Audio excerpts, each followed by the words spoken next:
Hello there. Today I'll be talking to you about the church under attack. Every good plan of God, especially his redemptive plan for mankind, has been under attack. The Christ of God himself came under attack and he was eventually crucified. The church today he left behind with the Great Commission is seriously under an intense attack. In the wilderness, back in the Old Testament, the plan of God was that Israel would be an attractive force for him. Attractive force in the sense that they attract the other people from around the world to the knowledge of Yahweh. And through them, many will come to know the God of Israel. Unfortunately, they failed in that responsibility. They accepted the blessings of Abraham, but they rejected the responsibility attached to that blessing. The church today has been given the Great Commission. Some people say it's a great suggestion. But the Great Commission is a command that we should go and make disciples of all people. The church is under attack today, both from within itself and from outside. The attack from outside, well, you will say it's not surprising, it's expected. The enemy has been on the attack right from the onset. But from within, that is most disheartening, that within the church itself, merchants have arisen. From within, business people have arisen that have changed the plan and the purpose of God for something else. Like I said a while ago, in the wilderness, God had planned for the Gentiles. Right from the beginning of the Old Testament, the blessing of Abraham carries with it that implication of redemption for the Gentiles.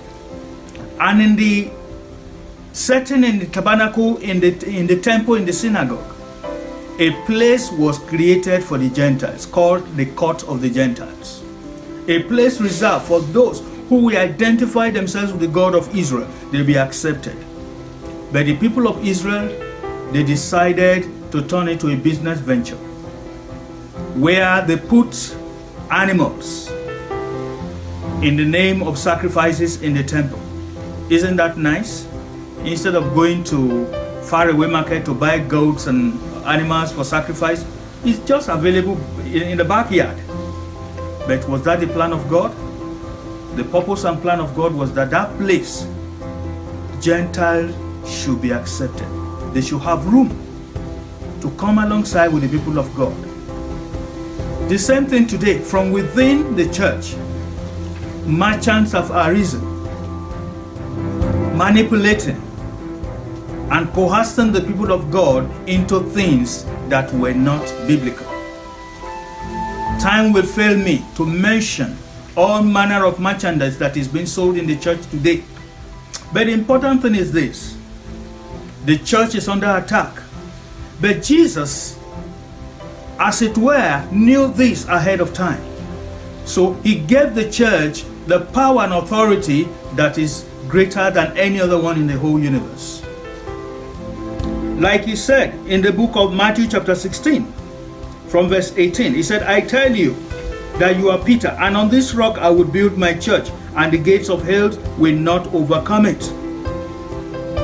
I will give you the keys of the kingdom of heaven. Whatever you bind on earth will be bound in heaven, and whatever you loose on earth will be loosed in heaven.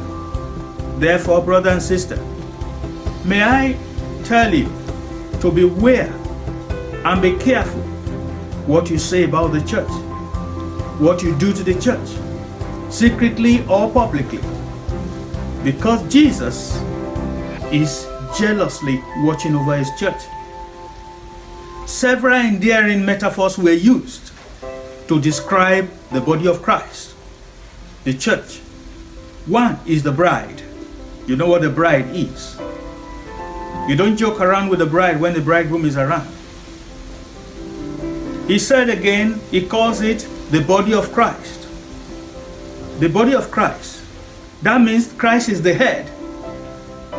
Once the head is in place, you don't mess around with the body. And then he calls it the household of God. Who will dare defile the temple of God?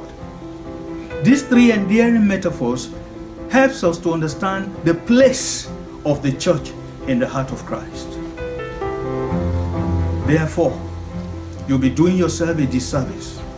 In fact, you'll be putting yourself in serious danger if you are attacking the church, or if you are doing one thing or the other, whether within or from outside, that will negatively impact on the purpose of the Church of Christ. But let me say that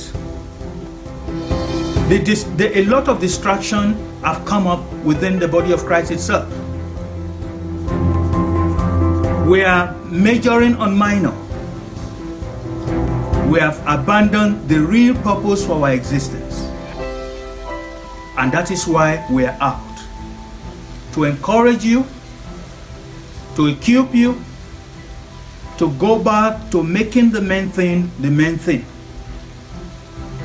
The gifts that were given to the body of Christ in the book of Ephesians, popularly known as the fivefold ministry gifts, they were meant for a purpose, to prepare the body of Christ, the people of God, for the work of service.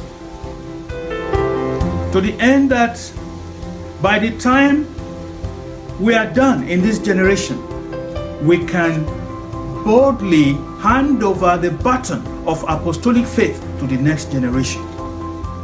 What are you doing? Are you concentrating on this? This is the main thing. If you have been busy on other things that has no eternal value, please come along with me today and let's go back to the reason for our existence. God bless you.